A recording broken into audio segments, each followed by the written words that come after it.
Riot Games is launching Riftbound, the League of Legends trading card game, and I had the exclusive privilege of being able to go to Riot Games headquarters and check this game out for myself. And so, now that we're allowed to talk about it more and show off some things, I'm going to be telling you guys my experience with the game, everything I thought about it, and we're going to be showing off some of the cards from the trial decks as well, just so you guys can get a full understanding of this game. And I'm really excited. I think this game actually offers a very unique aspect that not a lot of games do, and I think it's going to be really cool to see how it fleshes out once it comes out in person. So let's just go ahead and get right into it.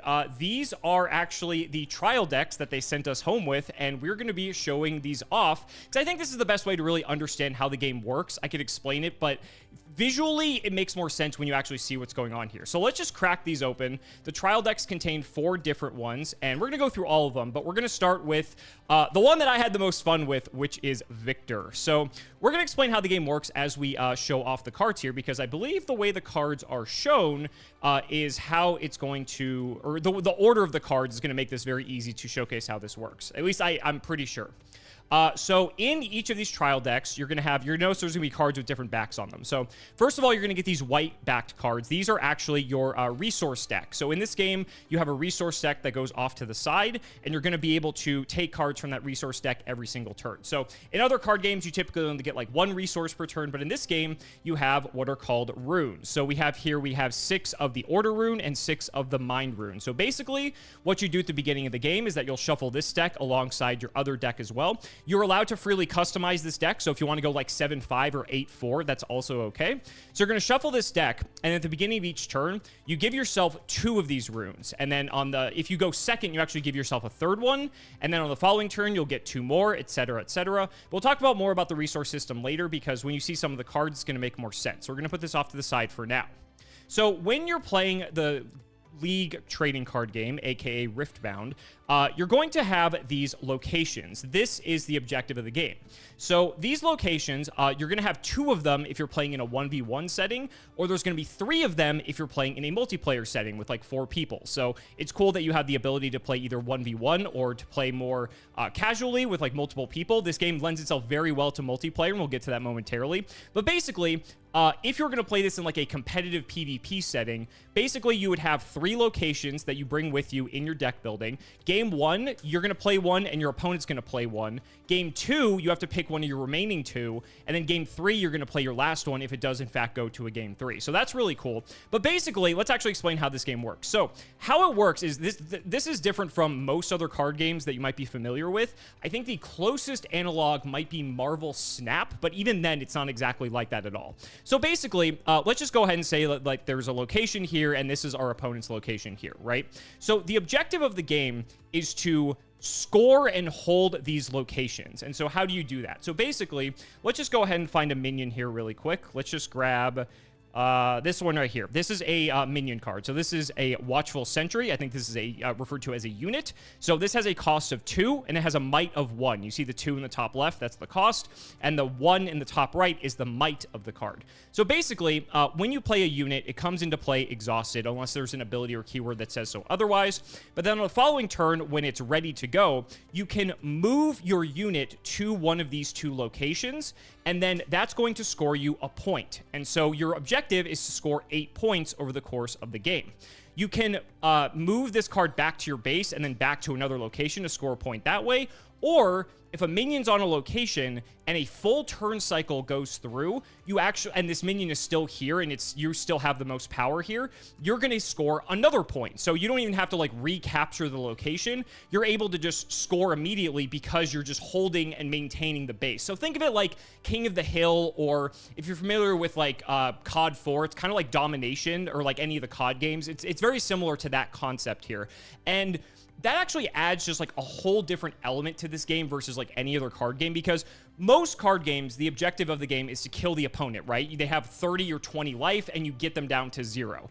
Where in this game, you can never actually kill your opponent. They're always going to be alive, so they're always able to fight. There's no life as a resource in this game because you don't have any life. So that adds this really interesting dynamic, especially in multiplayer, because in multiplayer settings, you're able to just like kill off the other players, and then it becomes like a 2v1 or a 1v1 if you're like in a sort of like Kingmaker scenario. But in this game, none of the players can die, and so everyone's always in the game, and I think that makes it very interesting for a lot of strategic reasons.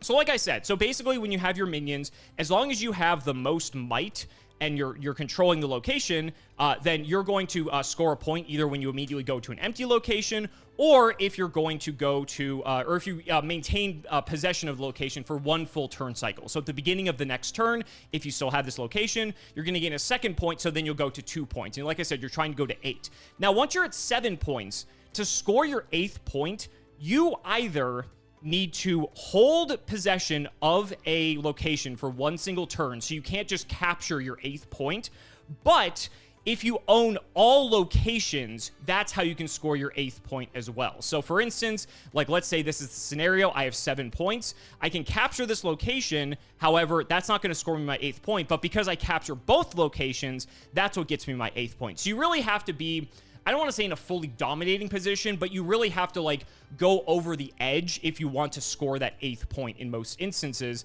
And so it really gets down to it, sometimes scoring that 8th point. When I was there actually at Riot playing with other content creators, one woman and I had like I'm not joking, like an hour-long slugfest of us just going back and forth trying to score our 8th point. We were both at 7. She would set up and like I would remove stuff, and then I would try to take possession, and then she would remove stuff.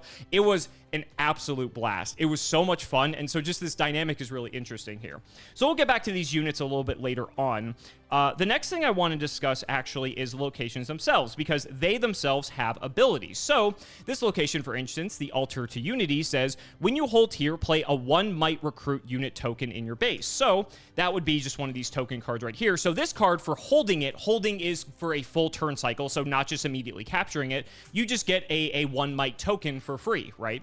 And so then this other location here, this is the Grand Plaza. This one says when you hold here, if you have 7+ units here, you win the game. So this one actually is like a pseudo alternate win condition, but it kind of sort of rewards you if you like have a go wide strategy. And so I'm not sure how many of these different locations there are. This is the third one in this deck, the Trifarian War Camp. And if I mispronounce any of these names, I apologize. I'm not the biggest League person. But this one says units here have +1 might. So in every instance, if you capture this location, your units are going to have 1 might more. So that sentry from before would have 2 might instead of 1. And so I guess I should quickly show how you can like flip a location in your favor. So let's say, for instance, you have a unit here that just has a might of 1.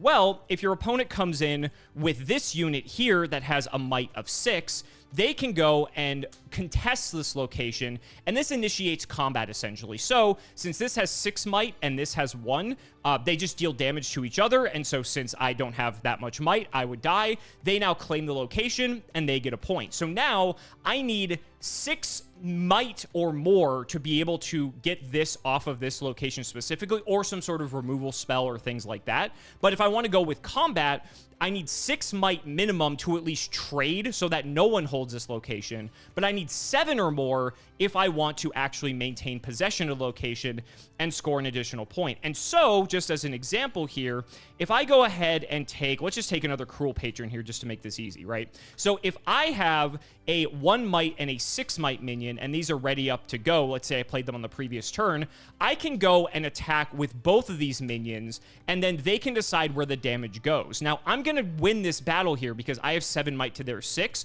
but they can decide to kill this 6 might card. So now this is only a 1 might holding this location. So now it's very easy for them to come in with something small or large and just retake possession of the location here. So the back and forth in this game is like incredible in a way that like I've never really like felt a game before, just because of the unique aspect with the locations and the fact they're trying to like earn points instead of just like kill the opponent outright. It's really fascinating the way that the system works overall. But before we get into like the deep, like the nitty gritty of it, I do have to talk about one other aspect here, which is setting up at the start of the game. So when you start the game and you do your deck building, you're going to have yourself a champion here, which is Victor, but then you're also going to have this legend card for Victor here as well. So Think of this is very similarly akin to like Hearthstone with like hero powers. So you have a hero, in this case it's a champion, but then you also have a hero power that's associated with that particular champion. So Victor here is a 4 cost. This is a card that basically starts like, it's like off to the side, sort of like if you think about Commander from Magic the Gathering.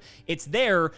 If it dies, it doesn't go back to that area. It will just go to the graveyard, but consider it like an extra card in your hand at all times until you actually play it out. So he costs 4, but then there's an additional cost here that is one of the yellow runes, the order rune that we saw before. So what does that play into the cost? So how this would work is, let's go ahead and just say I have 4 runes here, which I do.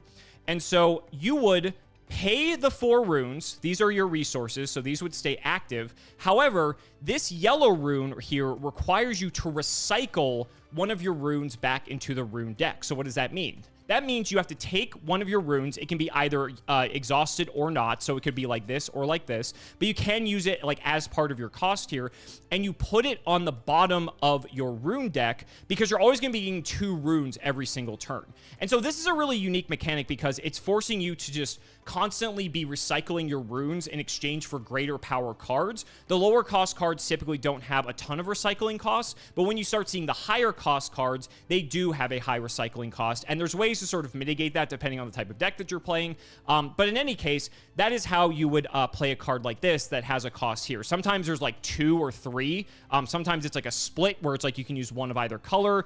It just varies depending on the card. But so that's how you would pay for a cost of a card like this. He has 4 might over here. This basically counts as your power and your health, and this regenerates after every single combat. So if, you know, Victor goes in and like attacks something, then like at the end of the combat, he still has 4, right? You still have to like fully like get him down to be able to KO him, if you will. So this is your leader card. You can only use the ability of this once it's actually in play. And so Victor says, whenever another non-recruit unit you control dies, play a 1 might recruit unit token into your base. So this is a way to just constantly generate more and more advantage, especially like if you're just killing stuff off very easily. He's a very good leader in that regard because I definitely think there's a highlight on creature combat specifically. And I think creatures play a very vital role in this game because there's no way for you to just like send 5 damage to face to your opponent to win the game, right? You have to score these objectives to score points. And so that means that creatures just have like, or units in this case, just have such a higher value because that's how you actually, in fact, win the game. And so then this is Victor's, you know, champion power, if you will. You're always able to use this. And this is also sort of your deck building restriction right here. So in this case, it's blue and yellow. So this is Herald of the Arcane. This says 1 and exhaust, play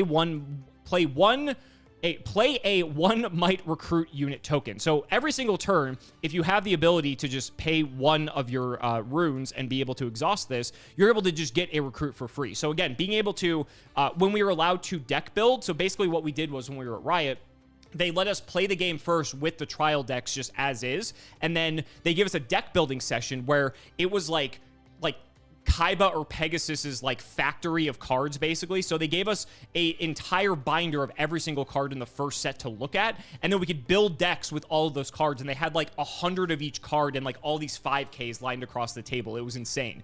And so CGB and I were sitting next to each other, so we immediately got to work like brewing, trying to figure out the best deck, and then we got to play against other people that were at this event. There was creators, there was press, just a lot of people that were there just excited to play the game. So that was really fun that we actually got to do some deck building, right? Because like typically you're only going to play with like the trial decks, but we got to build like fully constructed decks and see like how powerful like the first set was. And I think CGB and I cooked up something pretty good, all things considered, but we can talk about that in another video. So when you're starting off playing, like I said, you put your location down, your opponent puts their location, you're going to have your champion and their power, and then you're also going to have your deck of runes that are just going to be off to the side. And then again, every single turn you're going to get 2. In the instance of if you go second, you actually start with a 3rd rune, and then you're always going to get from there 2 every single time. And then so then maybe you're going to be like recycling runes every now and then you get like another 2, and then like this turn maybe, okay, I'm going to recycle like these 2 to play like these specific cards, yada yada yada. Next turn you get another 2, and so the maximum is 12. There's 6 of these resources in the deck.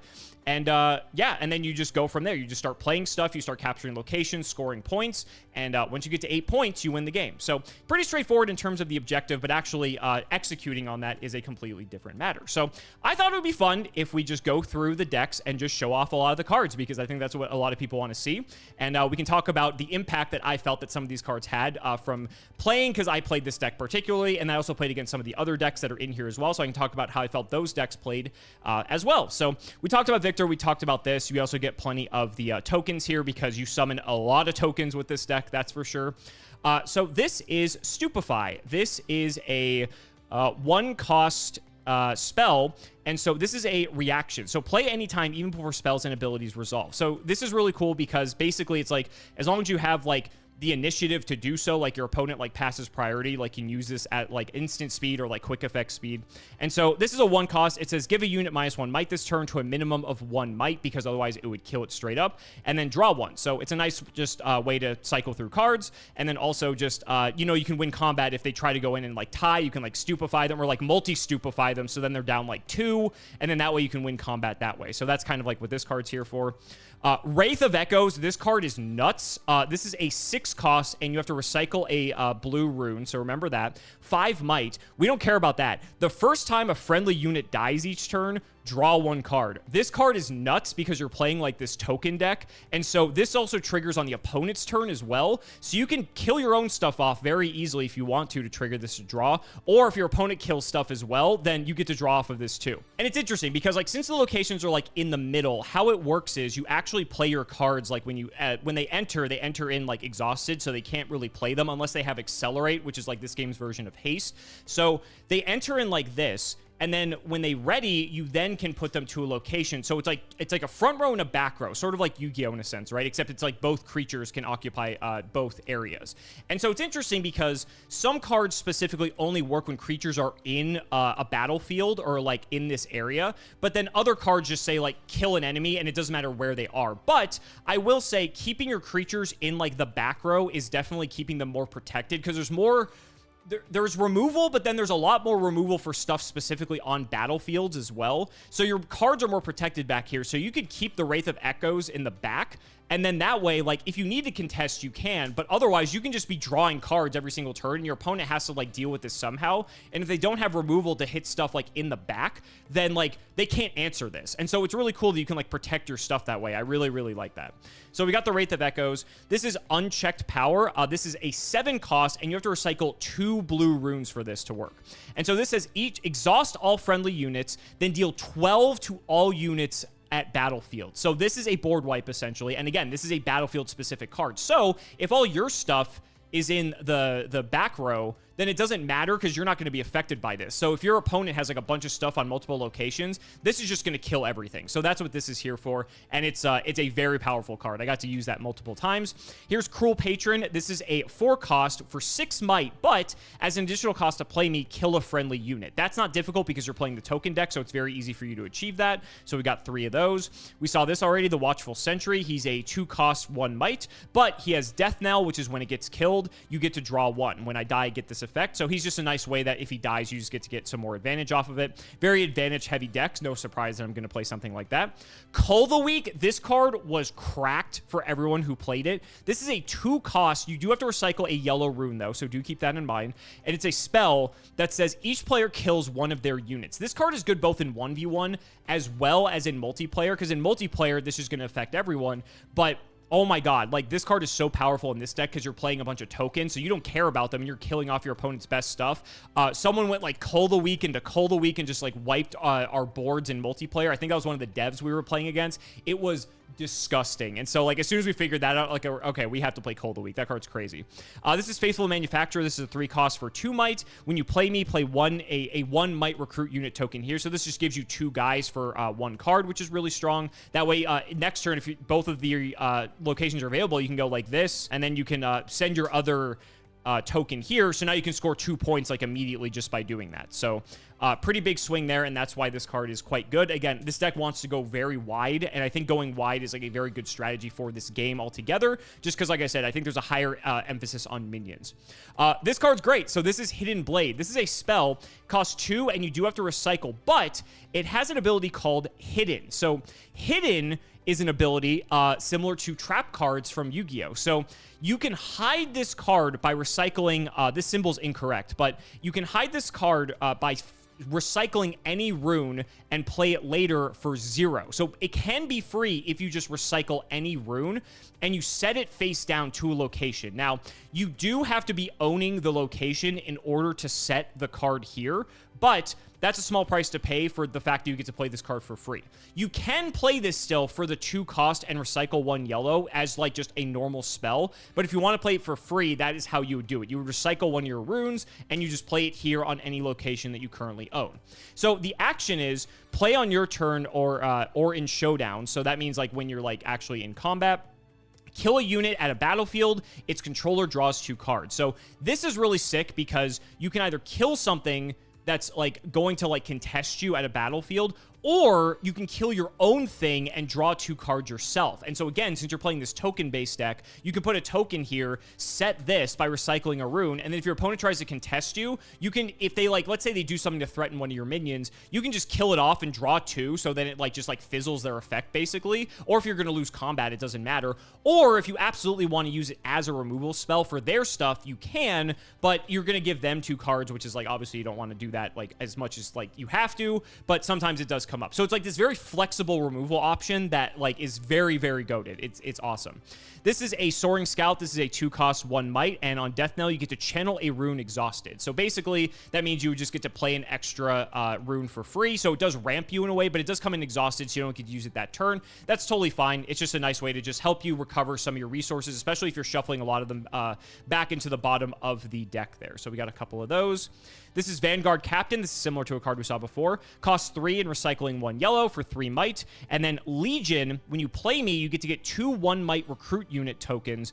You only get to do this if you played a second card, or excuse me, you played this as your second card. So if you play one of your cheap cards first and then play this, then you get the 2 tokens. So this again just helps you go super wide, but you do have to fulfill that Legion trigger, which is pretty easy because the deck is pretty low cost, all things considered. So that card's quite good. This is Grand Stratagem. This is a 6 cost that has 3 recycle in it, so keep that in mind. It's an action that says play on your turn or in shadows, or showdowns, excuse me. Give your friendly units +5 might this turn. So this is like a big way that if you have like a lot of guys and you're trying to contest like your opponent's locations, this is like removal if you already have minions, if that makes sense. It's going to make sure that your minions just like win combat. I was going to say winions, but you know, I guess like if your minions are winning, then they're winions. Machine Evangel, this card is great. This was a 5 cost with a 1 yellow recycle with a might of 4. On Death Knell, play 3 1 might recruit tokens into your base. So he's already okay because he has 4 might, but then if he dies, you can get 3 guys to like do whatever you want with. So very good, like insulate yourself against removal. Then we have Harnessed Dragon. This guy was insane. 8 cost. And remember, even though 8 cost sounds like a lot, you're getting 2 runes per turn. So theoretically, if you don't recycle any runes, you can play this guy on turn 4. You probably are going to recycle runes, so it's not super likely you're going to get to play this on 4, but this card's crazy. It has a might of 6, which is good. But most importantly, when you play it, you just get to kill an enemy unit, which is great. So you immediately get to contest either a location, because it will come in exhausted, so you can't immediately just go to it. However, you can just play this, kill either something at a location, or you can kill something in your opponent's back row because it just doesn't specify that it has to be at a location. So we thought Harnessed Dragon was really good, and it did come in very clutch. And then we have a new card. This is a seal. So this is a gear card. Think of this like sort of like an artifact in like other games, things like that. This costs 0, but it does require you to recycle a yellow. However, it has the ability that you can add a yellow at any point. This fulfills the cost of recycling, so it doesn't give you a free resource. It doesn't count as a rune, but it does count in any instance, like say on Harnessed Dragon. Harnessed Dragon requires you to shuffle 2 yellow back into the bottom of your rune deck. However, if you have the Seal of Unity here, this can pay for the cost of one of the recycles, and this stays on the field permanently. So if you get this out early and you have a lot of like recycle costs in your cards, this card can always fulfill that condition. So this makes this card very valuable, although we were like maxing out on like both, because there's one for each color. So we were maxing out on these, but we found that was too much because it doesn't fulfill the actual main cost. And sometimes like you have a yellow card recycle cost, but you have the blue seal or vice versa. So like you can get into issues like that. I think these cards are still really good. It's just like the deck building requires some accommodation for like how that ends up working. But we still have a couple of those in the deck. You have more copies of Victor. You can play more copies of your like leader card or your champion card in your deck because your maximum card count is 3 per copy. It is a 40 card deck. I think that's something I forgot to talk about earlier as well. So it's Yu-Gi-Oh in that sense, which is very nice because obviously I'm a Yu-Gi-Oh player. But you can play 2 additional copies of your champion in your deck. It doesn't have to be just like a one of. So if you want to, you can, but you don't have to. And then lastly, this is the card, last card we haven't talked about yet. This is called Siphon Power. This is what they call a signature spell. It says it right here. It costs 2, and you can recycle either a blue or a yellow. We haven't seen that yet. This is a card specifically that you can only play if you're playing Victor. Now, you don't have to play this card, but it's like a card that is specific to the champion itself. So this is a reaction, which you can play at any time, basically, at like instant or quick effect speed. And it says, choose a battlefield, give friendly units their +1 might this turn, and enemy units their -1 might this turn to a minimum of 1 might, because again, otherwise it would kill them. So, again, if you're playing Victor, because I believe it says Victor right there, right next to where it says signature spell. If you're playing Victor, you can play this card, but if you're not playing Victor, you cannot play this card. So that's how this works. So it's kind of like a third deck building requirement that if you want to incorporate it, you can, but it's not mandatory. Like, you don't have to play this. We didn't end up playing this card. We didn't think it was particularly good, but that, you know, it is what it is. So that's it for the Victor deck. That's 1 down, and that's also like sort of your primer on how this game works. So now that you have an understanding, we're going to go ahead and cut into the other decks here and see what we got. This is, I believe, the Volibear deck.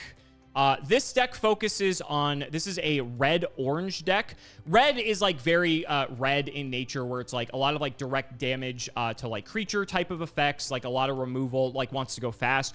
Orange is sort of like the ramping color, I want to say, in this game. Typically it's like, you know, reserved to like green, but this is a very like rampy deck. CGB played this, I think, in our multiplayer game, and it has a lot of like big things to play. So this is Relentless Storm. This says, when you play a mighty unit, you may exhaust me to channel 1 rune exhausted. So this is a way to just like constantly ramp. This is the card. This is like the hero power type card where you can do this every single turn as long as you're fulfilling the condition to do so. I really like Victor's because it's super low cost and you don't require you to play a specific unit. But again, depending on your play style, it may or may not matter. So that's what he does. And then we have Obelisk of Power here. At the start of each player's first beginning phase, the beginning phase is part of the beginning of your turns, so that's like what that's referring to. That player channels 1 rune. So this is a way that you can just constantly ramp up. They have like ramping in the locations themselves if you want it. But keep in mind, if your opponent owns this location, then they're going to be able to do this as well. So there is like a bit of a double-edged sword aspect there. Next up, we have Sigil of the Storm, which says, when you conquer here, recycle 1 of your runes. So this is actually sort of a downside, I would say. It's interesting in this deck because since this deck ramps, it's not as bad. But in other decks, this is interesting because conquering is just when you just move a unit to it and it conquers it, you get your point. That's what it's referring to. But if you do that, you have to recycle 1 of your runes. So that's a downside for a location. But in a deck that ramps very frequently because it's very easy with your hero power to do so, then this card is actually not as big of a detriment to you as it is to your opponent. So then your opponent's like, do I really want to capture that location because I have to recycle a rune, right? So there is some strategic thinking there. Next up, we have Void Gate. This says spells and abilities affecting units here each deal 1 bonus damage. So if you have something that deals 3, now it deals 4, right? So again, just like more trade-offs in terms of what you want your locations to be. And in deck building, you can pick any 3 locations out of the locations available in the game. There isn't like any restrictions on those as of yet. So whatever's available in the pool, if it works with your deck, you can play it. So let's go ahead and look at some of the cards in the deck here. So we have Blazing Scorcher. This is a 5-cost 5 might, and it says accelerate. You may pay 1 and recycle a red rune as an additional cost to have me enter ready. So that means instead of coming in like this, it'll come in ready, which means you can immediately go ahead. I guess I should put some locations here just for like showcasing how some of this stuff works. You can immediately bring this in and go and capture a location. So that's pretty good if you want to be just really like fast and heavy with like trying to capture locations. But it does come at a cost of being able to pay 1, and you have to recycle a red rune at the same time in order to do so. So pretty decent card though that did put in some work from what I saw. This is Disintegrate. This is a spell card that says it's an action, so you have to play it during your turn. It says deal 3 damage to a unit at a battlefield. If this kills it, you get to draw 1. So it is a bit pricey for 4, but you do get to cycle it if it does kill something. At this location, it would do an extra damage because you get the extra buff here, so it would deal 4. So there's some synergy there, so you get like some, a higher range of things that you can kill. Legion Rearguard is a 2 cost for 2 might that has Accelerate, so you can just bring him out immediately and just start contesting boards. Magma Worm is an 8 cost with 8 might that does require you to recycle a red. And it says other friendly units enter ready. And so this is another example of like a card that, yes, you can go and like contest stuff, right? Like that's like obviously like, or conquer rather. That's like totally fine. However, if you want to keep this protected and then everything you play comes in with like Accelerate and it just comes in ready, that's another angle you can play with this card. And then when you're ready to throw this into something, you can. But being able to play this and just play a bunch of things that are like easily accelerated and can just start contesting and like fighting, it's very, very powerful. But it does cost quite a bit. Next up, we have Trying to Demir. I'm gonna butcher the name on this. I'm so sorry, but this is a 7 cost, 8 might with 2 red recycle, and it says when I conquer after an attack, if you assign 5 or more excess damage to enemy units, you score a point. So there are other ways in this game to score points aside from just conquering a location or holding that location for another turn. And so this is one of those cards that does so. This is also a champion, so you can play this like as your champion aside next to like the Relentless Storm. So that is something to keep in mind that you can do. But neat card there. I'm glad we got to show that off. Now we have Catagrin the Infernal. Again, I'm going to butcher these names, so I apologize. This is a 9 mana, 9 might, but you do have to recycle 2 red runes. Remember that. When you play me, draw 1 for each of your mighty units. A mighty unit is mighty while it has 5 or more might. And obviously, this deck is trying to like play into that, obviously with the Relentless Storm ability and such. So very high cost card, but could have a lot of potential if you have a very wide board. CGB got to play this. This card was kind of nuts. This is Volibear. This is a 10 cost 9 might that requires you to cycle 2 red. And it has Reflect 2, which is opponents must pay any 2 runes to choose this for a spell or an ability. I believe they just have to pay for it. I don't think they have to recycle them, because otherwise that'd be even more broken. And it says, when I attack, deal 5 damage split among any number of enemy units here. So this card's great because not only... So, like, let's say... I'm trying to think of, like, an example here. But, like, say there's, like, this Legion Rearguard, and then this... like, say there's a Magma Worm here, too. Right? So this is like 10. So Volibear can go in, and when it attacks, it can immediately kill this off because it deals 5 damage. And now it has 9 might, which is kind of hard to see there with the coloring there. This has 9 might to 8. So now this can easily kill this off, and it'll survive. Where if it went in otherwise, it would actually lose combat there. So that's pretty good. CGB got to use this, and it was a Metis, and we had no way to deal with it. So that was really fun. Challenge is a 2 cost action, requires you to cycle a orange rune as well. And it says choose a friendly unit and enemy unit. They deal damage equal to their mights to each other. So just a way to make stuff fight and deal damage, which is obviously what this deck is trying to do. We have Mobilize, which is a spell for 2 that says channel 1 rune exhausted if you can't draw a card. Very typical in a deck that wants to ramp. We have Stormclaw Ursine, a 7 cost 6 might that says tank, and it must be assigned combat damage first. So in the instance here, if I go back to our example with like these cards here, as well as the Voidbear, if your opponent has these 2 cards and you go in with your Volibear, then the Volibear has to assign its damage first here before going here. So the 5 damage would have to come here, and then it would just kill off everything else, obviously. But it's a way, it's an ability that can protect your smaller units, which is really nice and can sometimes make it hard to get through, especially for like token strategies as well. It's a nice like defensive option that you have there.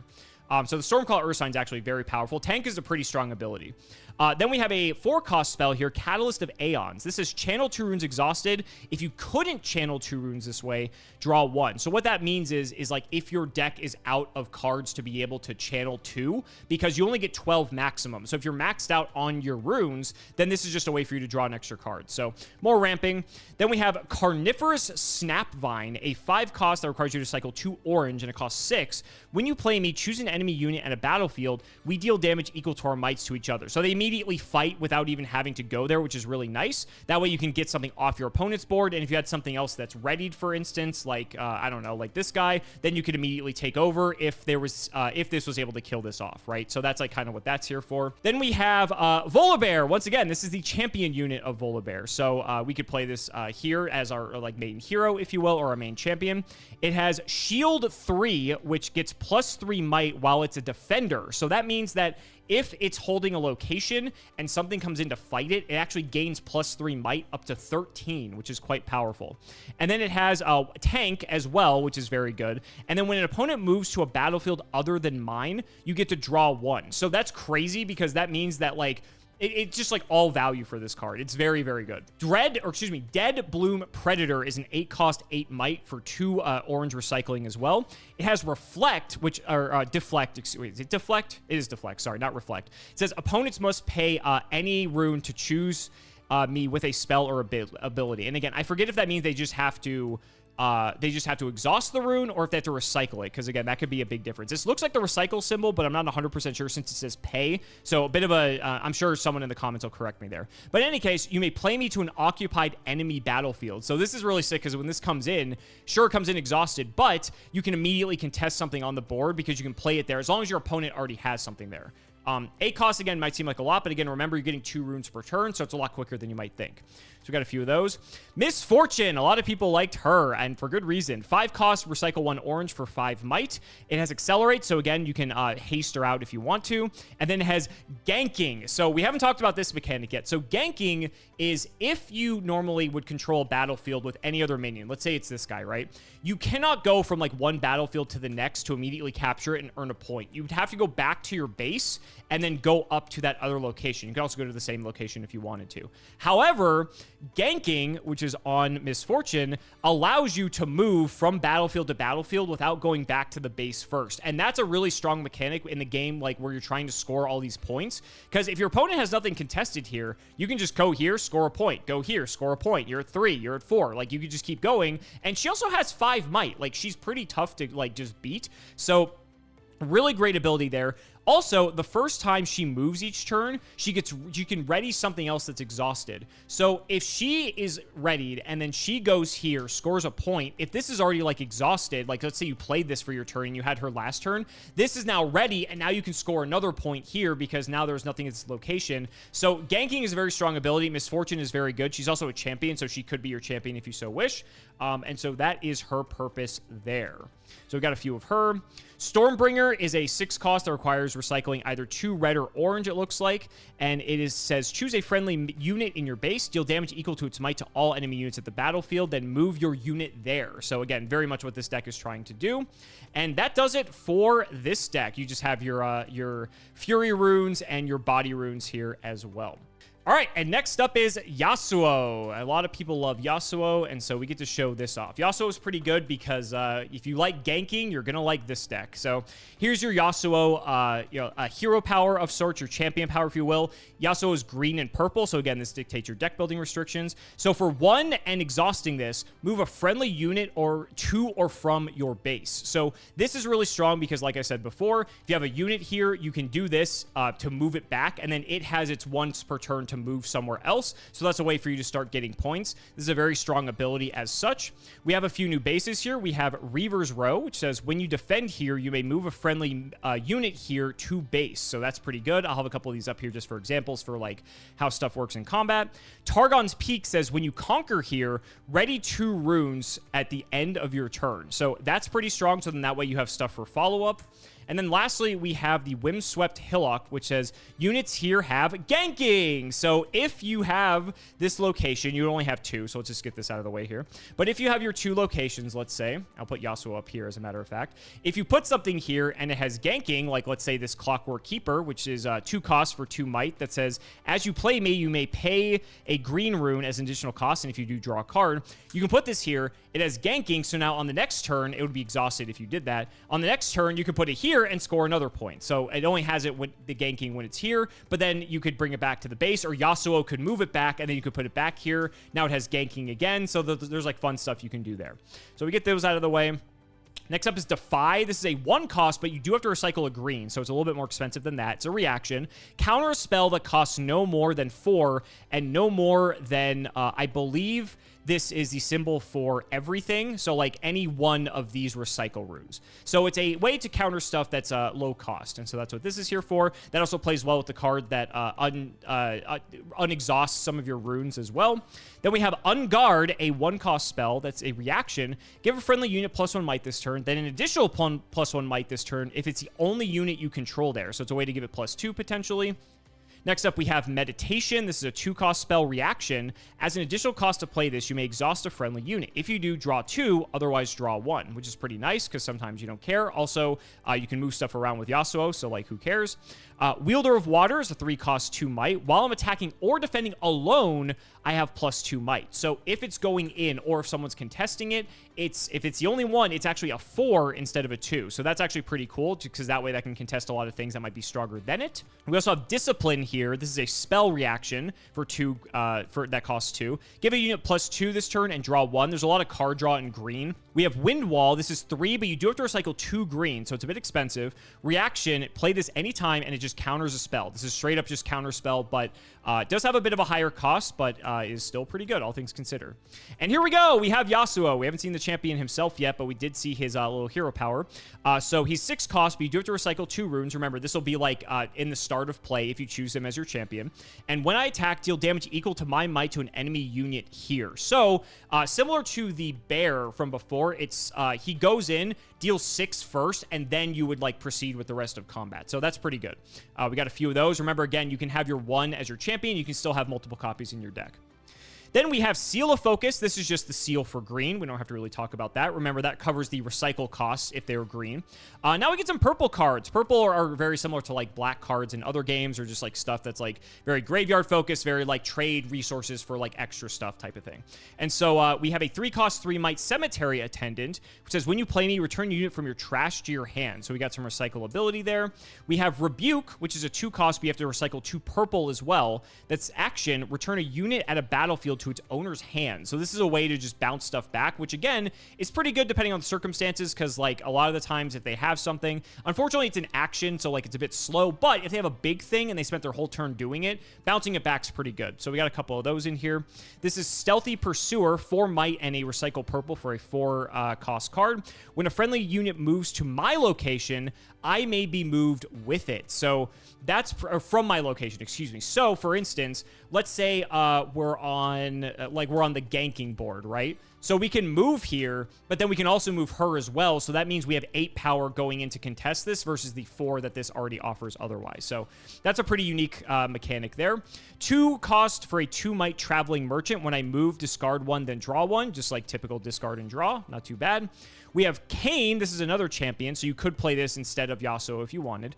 6 might for a 6 cost, recycle 1 purple. It has ganking, which is really good on a minion because you can just go like gank, gank, gank, gank, gank, and just keep getting points as long as you're able to like keep winning your combat. And then if I move twice this turn, I don't take damage. So again, there are ways to like, again, like, so let's say you go Yasuo first to move it back to your base, and then you can put it on another base. There's ways to move stuff like that so that you can trigger that ability. So that's pretty cool. Then we have Maddened Marauder. This is a 5 cost 4 might for a unit, and it's a tank. That's all it is. But, tank is a pretty decent ability, all things considered, just because it can protect your stuff. We have a different Misfortune. This is a 4 cost, recycle 1 purple, 4 might Misfortune. So there are multiple versions of the same champion, and so that might, especially with like colors and stuff, that might just determine like different deck building stuff, which I think is good. Like it might be confusing because it's like, oh, which like Misfortune you're playing, different things like that, but I think for the most part it's fine. So you may play her to an open battlefield, and friendly units may be played to open battlefield. So that's pretty strong in and of itself, and especially for a champion ability. And this is Last Breath. This is the signature spell for Yasuo. It's 3 cost, and you have to recycle 2 either green or purples. It's an action, so it is a bit slow, but ready a friendly unit. It deals damage equal to its might to an enemy unit at a battlefield. So not only is that good because like you can play like Misfortune, then you play this, it readies it, you pop something, and then Misfortune can go here, and so like you can just like easily just clean up. So that's like the idea with that type of card, and that's it. And then the rest is just the green and purple runes, which are Calm runes and Chaos runes. So that's it for the Yasuo deck. We got one deck remaining, and I think it might be a lot of people's favorite, if I'm being honest, and it is the Jinx deck. So I actually got to play this deck in the very first game that I played, which was the multiplayer game. Everything else was 1v1 from that point on. And this deck is trying to do a lot of, like, discard shenanigans, and there's a lot of, like, you're trying to have a very low hand count because Jinx, which we're going to show her just basic ability here to start with, at the start of your beginning phase, draw 1 if you have 1 or fewer cards in your hand. So the idea is with Jinx, you're trying to just empty your hand every turn because then you get to draw 2 instead of 1 at the beginning of your turn, and she has ways to recur a lot of the different cards as well. So that's the idea with her. So we'll put this over here for now. Let's take a look at some locations. We have Reaver's Row. Whenever you defend here, you may move a friendly unit here to base. We have the Windswept Hillock, which we saw previously. And then we have the Zon Warrens. When you conquer here, discard 1, then draw 1, which is very much in line with what she wants to do. So we'll just have these up here for now. So first up, we have Brazen Buccaneer. She is Jinx's red-purple. So again, like a lot of like dealing damage stuff, a lot of like killing stuff with purple and just like discarding and draw. That's like the name of her game. So 6 cost for a 5 might. As you play me, you may discard a card as an additional cost. If you do, reduce my cost by 2. So this is a way just to get a big guy out. And again, you're wanting to discard, so you're going to see a lot of discard cards in this deck. Chemtech Enforcer is a 2 might 2 cost. It says that has Assault 2, which while it's an attacker, it just gains an extra 2. So if it's in the base, next turn it readies, and then if there's something that has 3 might, this can come in here with 4 instead of 2 and just contest that. So that's what Assault does. And whenever you play it, you just discard a card, which again sounds very bad, but again, he's technically a 2 cost 4 might, which is like above average, but then you're discarding a card which synergizes with cards you'll see later on. Next up, we have Flame Chompers here. This is a unit, a 3 cost for 3 might. When you discard me, you may pay red to play me. And so, again, I forget if this is recycle or if you just, like, channel the rune. I think it might be recycle because I think if you just had to pay for it, that'd be a little bit too good. So that might be how that works. But again, people in the comments can correct me because it's been a minute. I forget exactly what this is. But in any case, being able to, like, again, this is like a example of cards you want to discard to be able to get the value off of. We have Legion Rearguard. We saw this before. This is just a 2 cost 2 might that has Accelerate. So if you pay a little bit extra, it can come in ready immediately. You can start contesting and like taking over boards. We have Noxus Hopeful, 4 cost 4 might Legion. It costs 2 less. So if you play something before it, instead of 4, he costs 2. So he's just a great way to be very aggressive. Very red style of card. And then here we go. This is Jinx's signature spell, the Super Mega Death Rocket. So this is a 4 cost that also requires you to recycle a red or a purple. And it deals 5 to a unit. And again, that could be anywhere. That can be at a location. That could be at a base. So it's very important that it doesn't specify a battlefield specifically. And when you conquer, you may discard 1 to return this from your trash to your hand. So you don't mind discarding this because you can get it back very easily as long as you conquer an objective. Conquering is when you go from here to here, you get your point. That is conquering. So when you do that, you can then discard to get this back into your hand. So this is recurring removal as long as you're always conquering. And so the fact that you have access to that is pretty good. And I got to have a lot of fun with that. That was pretty strong. Next up is Scrapyard Champion. This is a 5 might with a recycle of red for 5. It says, Legion, when you play me, discard 2, then draw 2. So only if you play a card before it can you discard 2 and draw 2. We have V, which is another champion. Again, you could play this instead of Jinx if you want. 2 costs for 3 might. It does require you to recycle a red. And it has ganking. We love ganking. Just going back and forth, scoring objectives. Seal of Rage is just the red seal. You know, that just covers the cost of recycling. That also covers if you're playing additional seals, funny enough. So if you have 1 seal, you can pay to get the other seal instead of recycling a red. And then you have 2. So then if there's things that cost 2 red, which I don't think we actually saw any of. But if there was like a 2 red cost here, you can use both seals to pay for that recycle cost. You don't have to lose out on recycling your runes back into the bottom of the rune deck. So fun interaction you can do with that if they stack. Now we get into the purple cards. This is Gust, a 1 cost reaction spell. Return a unit at a battlefield with 3 might or less to the owner's hand. So it's like that other card we saw, but it's a bit more specific for targeted towards smaller minions. We have Rebuke, which is a 2 cost recycled to purple. This is exactly what I was thinking of. Return any unit from the battlefield to the hand. So we got that. This is Jinx. So this is the champion that you would most likely pair with this, obviously. This is a 3 cost 4 might. You do have to recycle a red, though. She has Accelerate, so if you pay a little bit more, you can haste her into play. And then she also has Assault 2, so she's 6 when she's attacking, and then when you play her, you do discard 2. So that does seem like a downside, but as you can see, there are synergies for discarding. We have Undercover Agent, which is 5 costs, recycle 1 purple for 5 might. It's Death Knell, so when it dies, you discard 2, then draw 2. We once again have the Traveling Merchant, the 2 cost 2 might. When I move, discard 1, then draw 1. That's a really nice card, especially with ganking. You got some combo synergy there. We have another champion Jinx. This one says, this one costs 5 and recycle a purple for 5 might. When you discard 1 or more cards, ready me and give me +1 might this turn. I believe this was the Jinx that I was playing as my leader when I was playing, and so this was pretty good, all things considered, because then you have just payoffs for all your discard stuff. We have Possession. I actually haven't seen this card. This was an 8 might, 3 purple recycle action, so it is a little bit slow, but choose an enemy unit at a battlefield, take control of it, and recall it, which means send it to your base. This isn't a move. Whoa, that's a great way to swing something around, especially if they have big stuff, like if you're playing against the red-orange deck where they're playing like the giant guys. Like, that's actually huge. Okay, cool card. And again, remember, it does cost 8. It has a huge recycle cost. However, you're playing this on, like, you know, turn 5 or 6, maybe, if you're not playing a bunch of stuff that's already recycling runes. Or if you have the 3 Seal of Discord, that can help pay for this cost here. So at least making it so that you don't have to recycle 3, maybe you just recycle 1 or 2. And then you have your Fury runes as well as your Chaos runes. So guys, that's gonna do it for the overview of Runeterra. I gotta say, like, I had a ton of fun playing this game. Like, it was great vibes all around. The back and forth was like crazy, and I really think just like the interaction of like having to manage the locations and just like ramping up like your points as like a win condition was really unique and refreshing compared to like most other card games that I've played, just because it was just something different. And you have to think on like a different axis because you're like trying to like maintain possession, but like sometimes you want your opponent to like go further in and like get more possession of things, because then you can like blow them out with like a board wipe, and then you take over possession and maybe they don't have a way to crack back. It's different than like having to like go face and hit your opponent, right? Because again, like, you can't die. Like, you're always alive in this game, and I think that's just like one of the most unique aspects of it overall.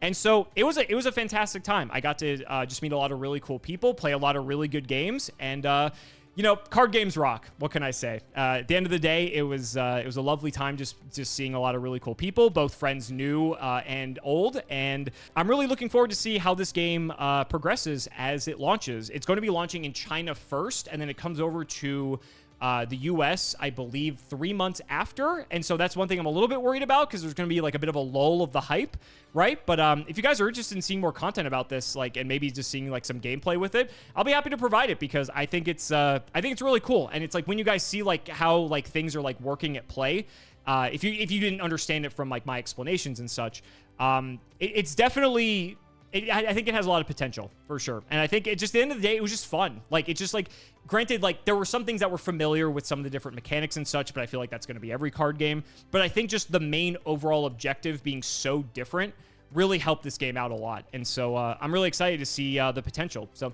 guys, that's going to do it. Let me know down in the comments what you think. Thank you so much for watching as always. I know just with everything going on, it's been a bit rough just content wise, but just want to get this out for you guys. So thank you so much for watching.